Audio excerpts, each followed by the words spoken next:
بسم اللہ الرحمن الرحیم۔ ناظرین، آج کا دوسرا ولاگ صفحہ وہی جا رہا ہے، یعنی 328، یعنی 328۔ ناظرین، قرآن کریم کا ترجمہ، تشریح اور تفسیر آپ کی خدمت میں ہم پیش کر رہے ہیں۔ تعارف ہے اس کا، معارف القرآن، جلد اول، سورۃ الفاتح سے لے کر سورۃ البقرہ، پارہ اول تا پارہ تیسرا، رکوع 8واں۔ حضرت مولانا مفتی محمد شفیع صاحب رحمۃ اللہ علیہ عثمانی، یہ ہیں اس کتاب کے رائٹر، یعنی کہ مفتی اعظم پاکستان۔ بسم اللہ الرحمن الرحیم۔ الحمد للہ وکفی وسلام علی عبادہ الذین اصطفی۔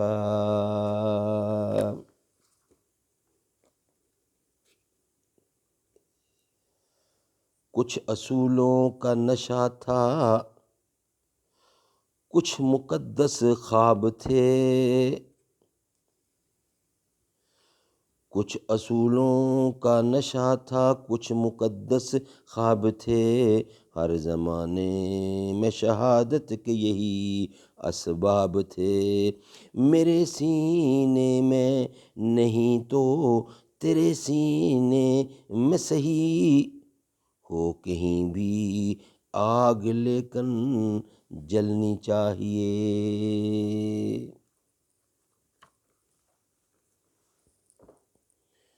ویلاگ نمبر 2، رزق۔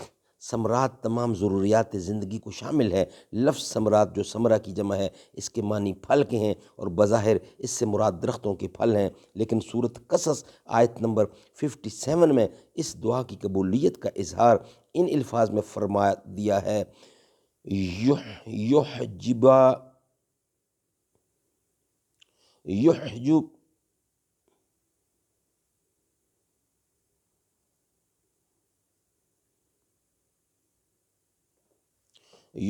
الیہ ثمرات کل شیء۔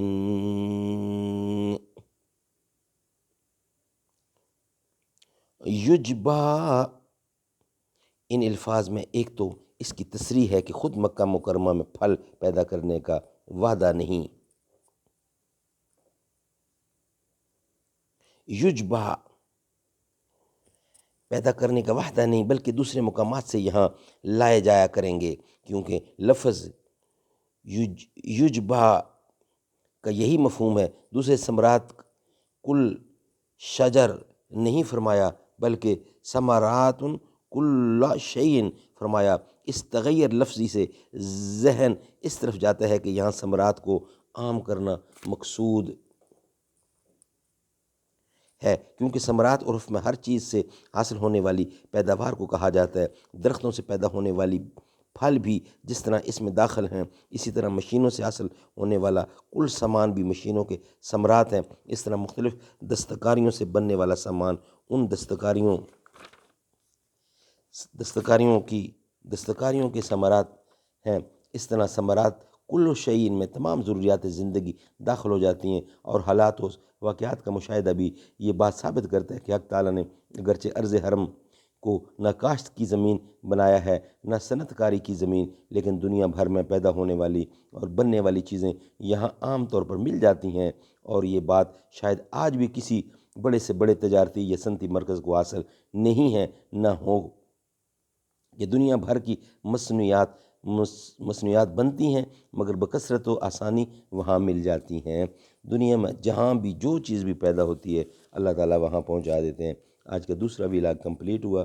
انشاءاللہ تیسرے ویلاگ کے ساتھ بعد میں آپ سے بات ہوگی، جس کا ہیڈنگ ہوگا حضرت خلیل اللہ کی احتیاط۔ یہ ہوگا ہمارا تیسرا ہیڈنگ۔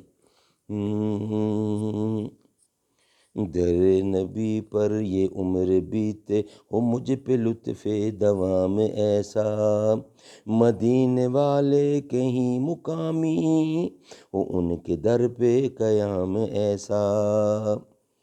بلال تجھ پہ نثار جاں ہو کہ خود نبی نے تجھے بلایا، نصیب ہو تو نصیب ایسا، غلام ہو تو بلال جیسا۔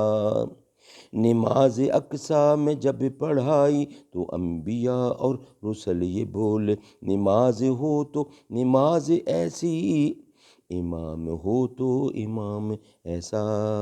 حسین قرآن کے ہیں وہ قاری جو نوک نیزے پہ چڑھ کے بولے سوا خدا کے نہ سر جھکانا، دیا جہاں کو پیغام ایسا۔